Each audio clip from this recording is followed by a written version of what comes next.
when my fiancé and my best friend drugged me and forcibly dragged me into that notorious New York mob boss's penthouse suite. I finally let out a sigh of relief.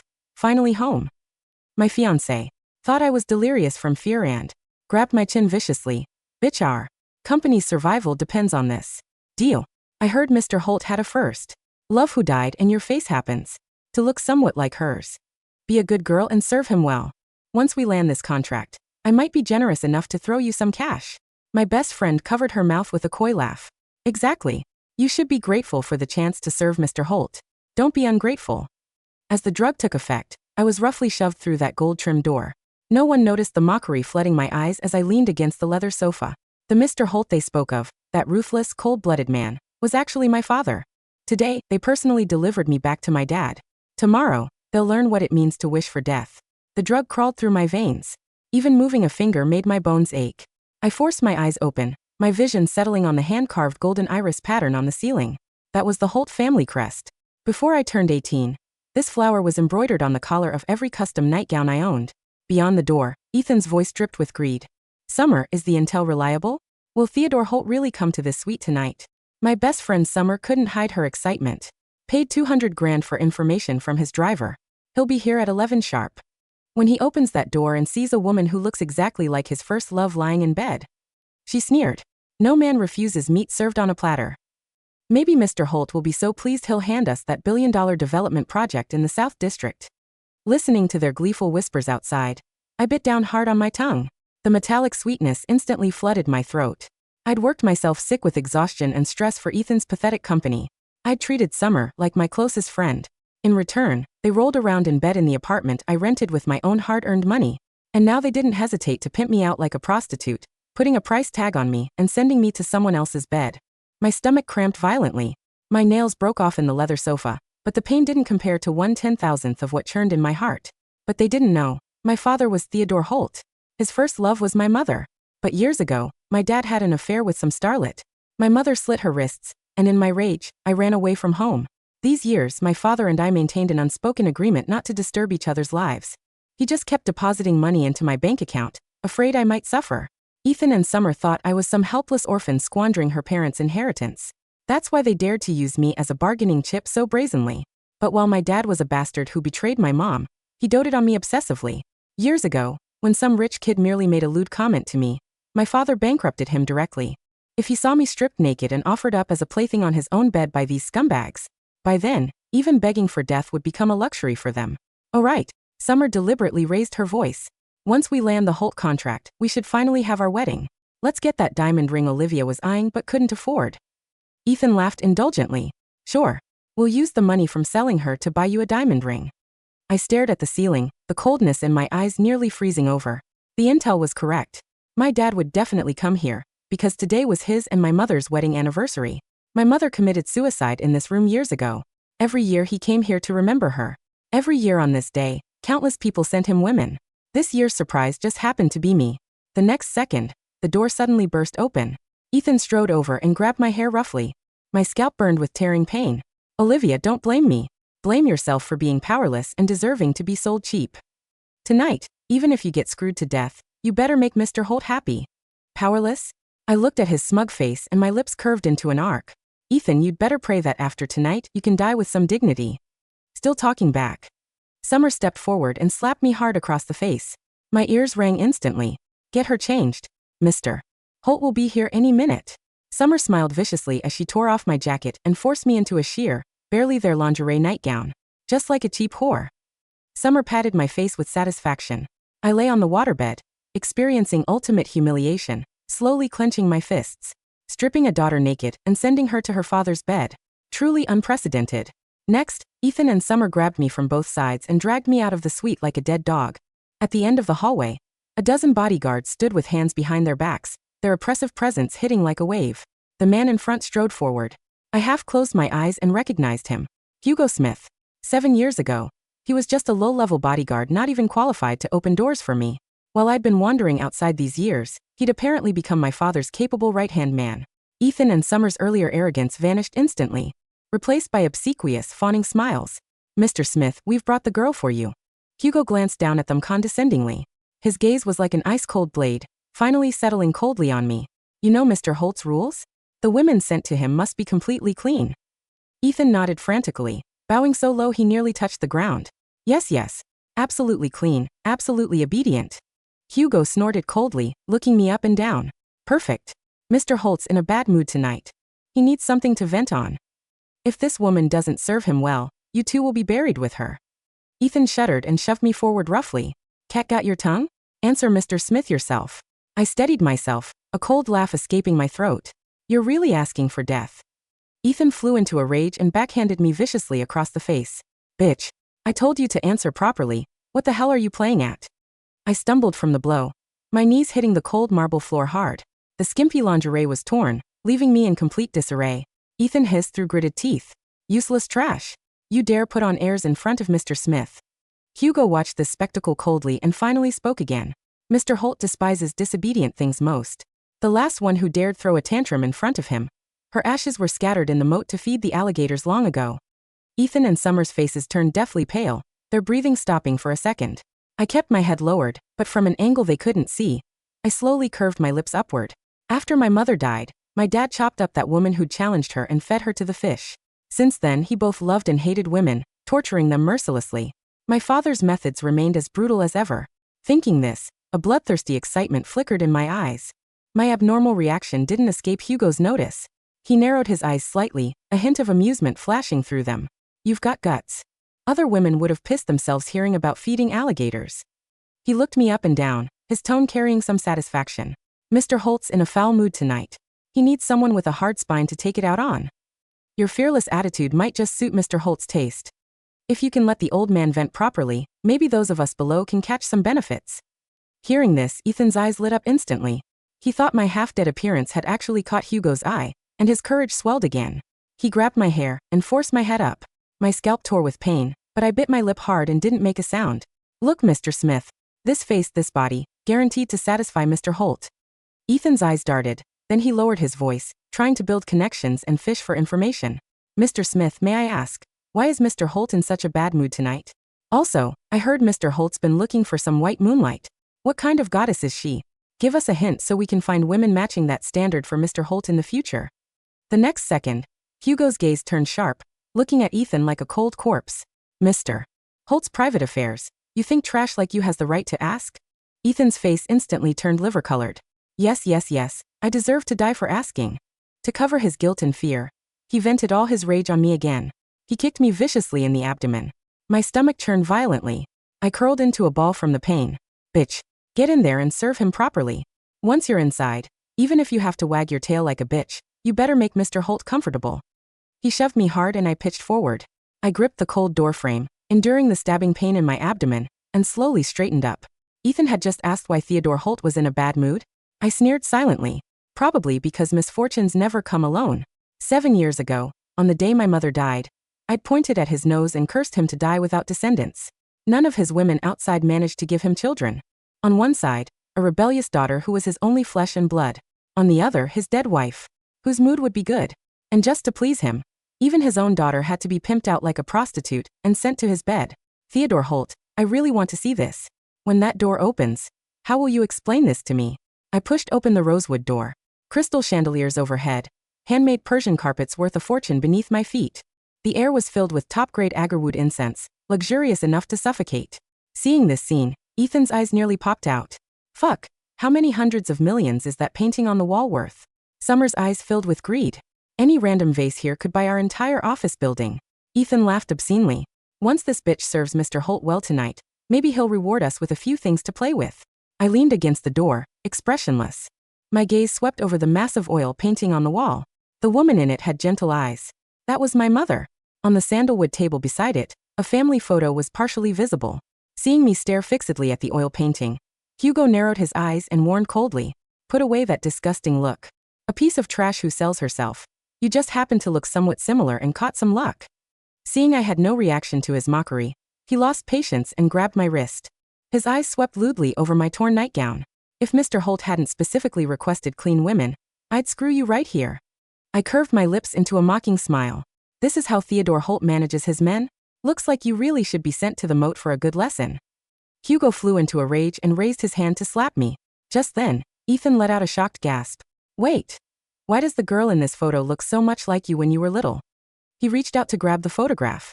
Touch Mr. Holt's things and you're asking for death. With a sharp, furious shout, a woman walked in wearing 12-centimeter Louboutin heels. Viviane Yo, a partner under the Holt group. She once volunteered to seduce my dad, and I watched him throw her out. But I never expected her persistence to pay off. My dad actually kept her around. When her gaze fell on my face, that pride instantly transformed into poisonous jealousy. This face. She grabbed my chin condescendingly, her eyes revealing extreme madness. A lowly plaything putting on airs like this. Those who don't know might think you're the mistress here. Kneel down and answer me properly. I shook off her hand forcefully, my eyes flooding with unconcealed coldness. Get your filthy hands off me. What makes you think you can make me kneel? Before you touch me, you'd better think carefully whether Theodore Holt will chop you up and feed you to the fish. Vivian laughed in extreme anger, her face contorting, seeking death. She swung her hand to slap me hard. I jerked my head aside. Her slap missed and she stumbled awkwardly. Who do you think you are? Vivian shrieked hysterically. I smiled faintly. What if I said I'm the one woman Theodore Holt can never have in this lifetime? Would you believe me? After all, these years he's humbly begged to see me countless times, and I've always refused. That counts as another kind of never having, doesn't it? As my words fell, the entire room became silent as death. Vivian froze for a moment. Then the malice in her eyes erupted completely. Let's see how you'll be unattainable after I ruin you today. Someone hold her down for me. Ethan rushed forward and pinned me down hard on the cold marble floor. Ms. Joe, please calm down. This bitch is shameless trash who doesn't know her place. She's got cheekbones. Do whatever you want with her. Cripple her if you like. I'll take responsibility. Summer quickly followed, stomping hard on my hand braced against the floor. 10 fingers connected to the heart. Cold sweat instantly soaked my spine. Vivian sneered and picked up a paper knife. She slowly crouched down, using the cold blade to lift my chin. Never having. It's just because you happen to be born with a face you shouldn't have. The blade slid along my skin, bringing the tremor of death. A drop of crimson blood slowly slid down the silver blade and splattered on the floor. How beautiful it would be to carve the word whore on this face. Vivian raised the paper knife high, about to stab down viciously. Extreme danger closed in. I jerked my head up and screamed that name. Theodore Holt, get the hell out here. If something happens to me, you're going to hell too. As my words fell, an eerie silence followed. Then came Vivian's uncontrollable laughter and mockery. What a shameless bitch, already acting like a whore before even seeing Mr. Holt. But Mr. Holt's name isn't something a bitch like you can call. You're asking for death. The next second, her eyes grew even more vicious as she drove the knife point into my face. Searing pain exploded like an electric current. Hold her down. Hold her down tight. Without hesitation, Ethan pressed down on my hands, smashing my entire face toward the cold floor. The sound of finger bones completely shattering. Excruciating pain made my vision go black. Cold sweat instantly soaked my back. The man I'd once loved with everything I had was now personally sending me to the slaughterhouse, acting as the executioner's most loyal accomplice. A burning line spread from the corner of my eye to my temple. Blood instantly blurred my vision. Vivian let out a deranged laugh. Let's see how you act superior after I ruin this face. Ethan fawned obsequiously. Exactly, Ms. Joe. If you're still not satisfied after carving her up, just take some nude photos. Let's see how she seduces men after that. Summer sneered. Just cutting her face is too easy on her. Why not strip her naked and throw her in the fountain at the entrance? Let her know the consequences of offending Ms. Joe. I listened to their celebration, a metallic sweetness surging in my throat.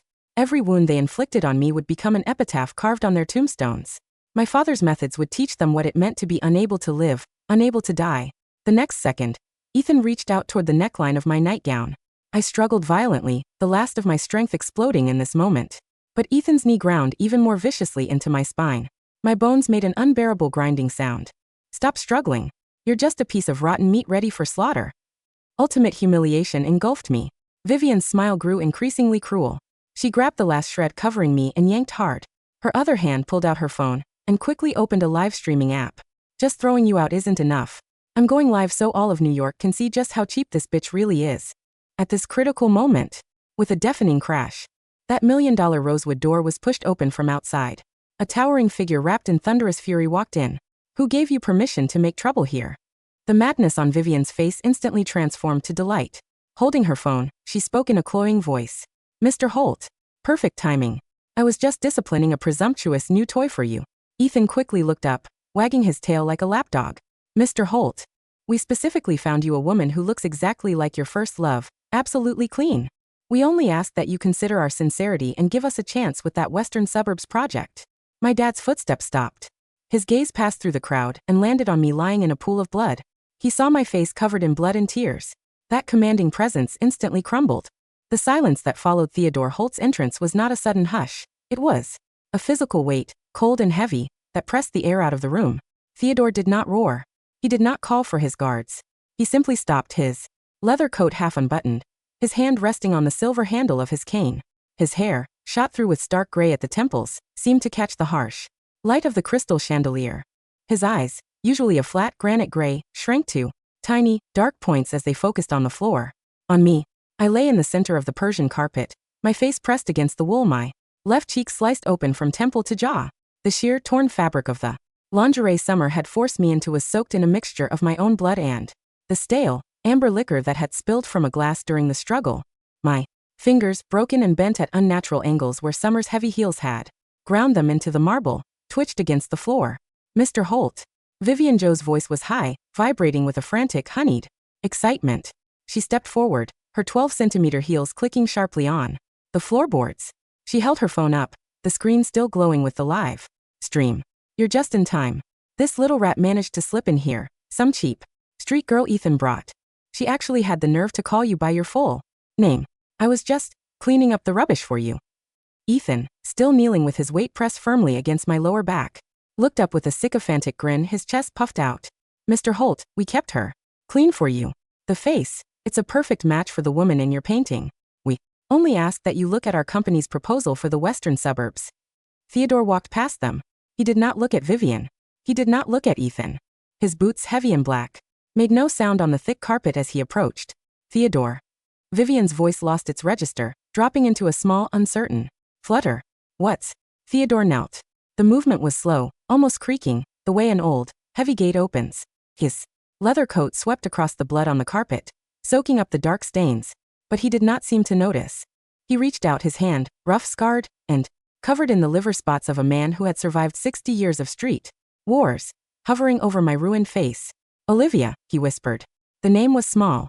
It was a dry, raspy sound, like dry leaves scraping across a concrete yard. It was a name that had not been spoken in this penthouse for 7 years. I forced my right eye open, the lid heavy with dried blood. I looked at him, through the red blur. My lips, split and swollen, curved into a jagged, wet smile. You look old, Theodore, I croaked. The commanding, terrifying presence that had ruled the New York underworld for 3 decades vanished in an instant. Theodore's shoulders slumped, his chest rising and falling in shallow, frantic gasps.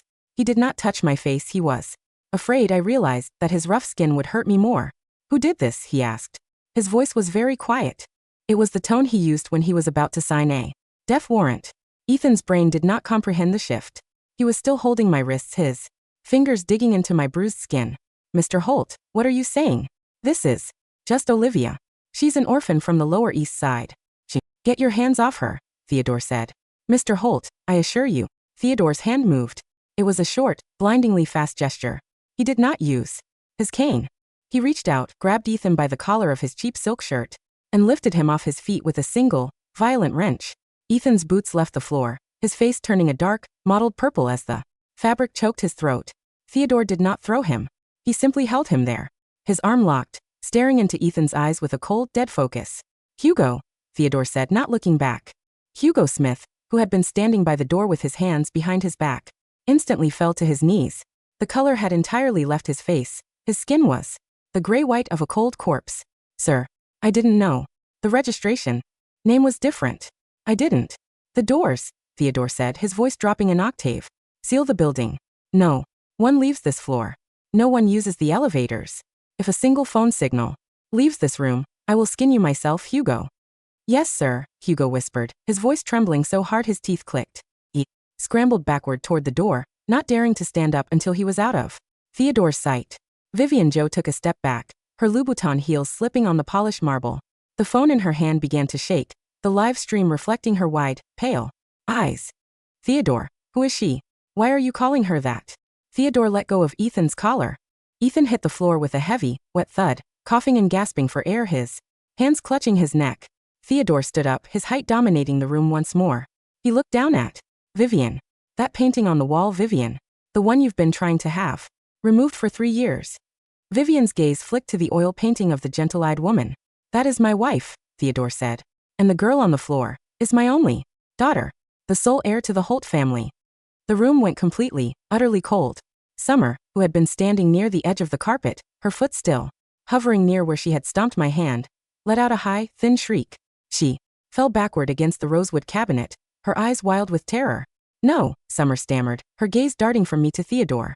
Noise. She's just Olivia. She worked in the billing office. She didn't have any money. She lived in that terrible apartment. I turned my head slowly, the glass shards from the broken mirror on the floor scraping against my neck. I looked at her through the blood. I told you, Summer, I whispered, the metallic taste of blood thick on my tongue. You should have asked why Theodore was in a bad mood tonight. Within 3 minutes, the room was filled with men in dark gray suits, Theodore's personal guard, the ones who didn't exist on any corporate roster. They did not speak. They did not ask questions. 2 of them went straight to the windows, pulling the heavy velvet drapes shut, while another 3 stood behind. Vivian, Ethan, and Summer, their hands resting on the grips of their holstered pistols. A man in a white coat, Dr. Vance, the Holt family's private physician, knelt beside me. He didn't use the standard hospital gurney. He had brought a soft, padded leather stretcher, his movements gentle and precise as he checked my pulse. The left cheek has a deep laceration from a utility blade, Vance said, his voice professional, though he kept his eyes on the floor to avoid Theodore's gaze. The fingers of the left hand are fractured in multiple places. Severe bruising on the spine. But she's stable, Theodore. The drug they used, it was a high-grade sedative, but the dose wasn't lethal. Take her to the private clinic on 10th Avenue, Theodore said. Use the service elevator. If anyone sees her, kill them. Yes, sir. As Vance's assistants lifted me onto the stretcher, my hand slipped from the leather edge. I grabbed the sleeve of Theodore's coat. My fingers were broken, the pain shooting up my arm like liquid fire, but I did not let go. I pulled him down until his face was inches from mine. Don't let them die quickly, Theodore. I whispered, my voice a dry, rattling hiss. They wanted to go live. Let them see the whole show. Theodore's flint gray eyes softened for a fraction of a second. He reached out, his thumb gently wiping a smear of blood from my forehead. Go, Olivia. Your father is here. I let go of his sleeve.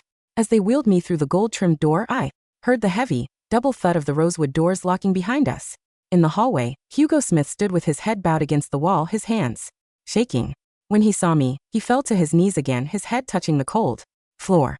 Miss Holt, he gasped. I will make it right. I swear to you. I didn't answer him. The elevator door slid shut, and the elevator began its silent, rapid descent into the dark of the city. The private clinic on 10th Avenue did not look like a hospital. It was a brownstone building, unmarked from the outside, with reinforced steel doors and bulletproof glass. Inside, the rooms were filled with the latest medical equipment, but the walls were lined with dark oak panels and thick Persian carpets, a classic Holt stronghold. I woke up 24 hours later. My left hand was encased in a hard plaster splint, the fingers fixed in a slightly curved position. My face was tight, covered in sterile white gauze that smelled of antiseptic and mint. The pain was still there, a dull, throbbing ache behind my eyes, but the drug had finally cleared from my system. Theodore sat in the leather armchair by the bed. He had not changed his clothes. His leather coat, still stained with dried blood, was draped over the back of the chair.